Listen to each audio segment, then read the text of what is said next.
जय श्री राम भक्तों। एक भक्त ने भगवान से कहा, प्रभु एक बार मेरे घर आ जाओ। रात में भगवान ने कहा, मैं तो रोज तुम्हारे घर आता हूँ, लेकिन तुम मुझे पहचान नहीं पाते।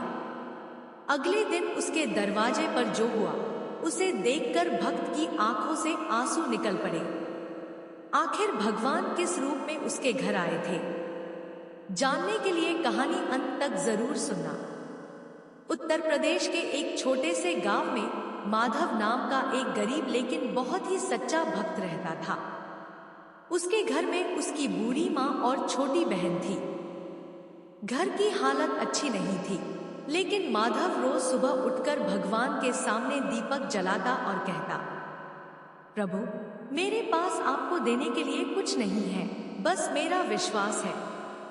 एक बार मेरे घर आ जाइए। माधव की यह प्रार्थना रोज दोहराई जाती। एक रात वह बहुत दुखी होकर भगवान की मूर्ति के सामने बैठा था। उसने आंखों में आंसू भरकर कहा, प्रभु मैं आपसे धन नहीं मांगता, बस एक बार दर्शन दे दीजिए। मुझे यकीन हो जाएगा कि आप सच में मेरे साथ हैं। प्रार्थना करते करते माधव की आंख लग गई।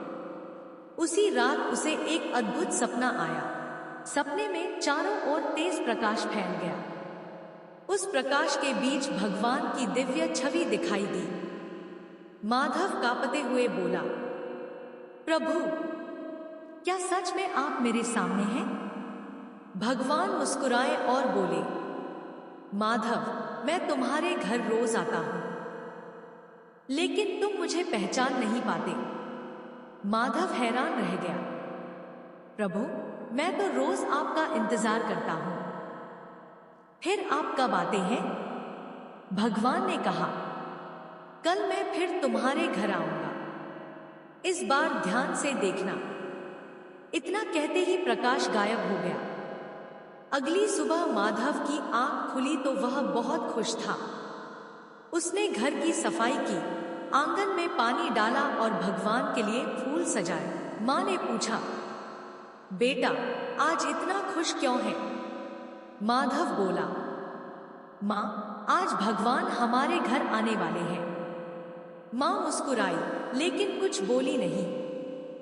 दोपहर तक माधव दरवाजे की ओर देखता रहा। तभी एक बूढ़ा आदमी उसके दरवाजे पर आया। उसने कहा, बेटा सुबह से कुछ खाया नहीं है, अगर थोड़ा भोजन मिल जाए तो। माधव के घर में भी बहुत कम खाना था। वह कुछ पल सोचता रहा, फिर अपनी थाली का आधा भोजन उस बूढ़े को दे दिया। बूढ़े ने आशीर्वाद दिया और चला गया। माधव फिर भगवान का इंतजार करने लगा। शाम को एक छोटा बच्चा दरवाजे पर आया। उसके कपड़े पुराने थे और वह भूखा लग रहा था। उसने धीरे से कहा, भैया कुछ खाने को मिलेगा? माधव ने घर में देखा, बस एक रोटी बची थी। उसने वह रोटी बच्चे को दे दी। बच्चा मुस्कुराया और बोला, भगवान आपका भला करे।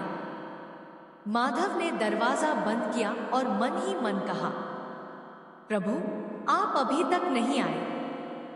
रात हो गई। माधव बहुत निराश था। वह भगवान की मूर्ति के सामने बैठकर बोला, प्रभु आपने कहा था कि आप आ जाएंगे। मैंने पूरा दिन इंतजार किया, लेकिन आप नहीं आए। अचानक उसे वही आवाज सुनाई दी, माधव मैं आया था। माधव चौंक गया, कब प्रभु? आवाज आई, सुबह जो बूढ़ा तुम्हारे दरवाजे पर आया था वह मैं ही था। माधव की आंखों से आंसू निकल पड़े। तभी आवाज फिर आई, और शाम को जो भूखा बच्चा आया था वह भी मैं ही था। माधव हाथ जोड़कर रोने लगा। भगवान बोले, तुम मुझे मंदिर में ढूंढते रहे, लेकिन मैं तुम्हारे दरवाजे पर मदद मांगने आया था। तुमने बिना पहचान जाने जो प्रेम दिया वही मेरी सबसे बड़ी पूजा थी। माधव की आंखें खुल गईं। सुबह हो चुकी थी। वह तुरंत उठकर दरवाजे के बाहर गया। वहां उसे वही बूढ़ा आदमी दिखाई दिया। माधव दौड़कर उसके चरणों में बैठ गया। बूढ़ा मुस्कुराया और बोला, बेटा, भगवान को पहचानने के लिए आंखें नहीं, दिल चाहिए। माधव ने ऊपर आसमान की ओर देखा। उसकी आंखों में आंसू थे और चेहरे पर मुस्कान।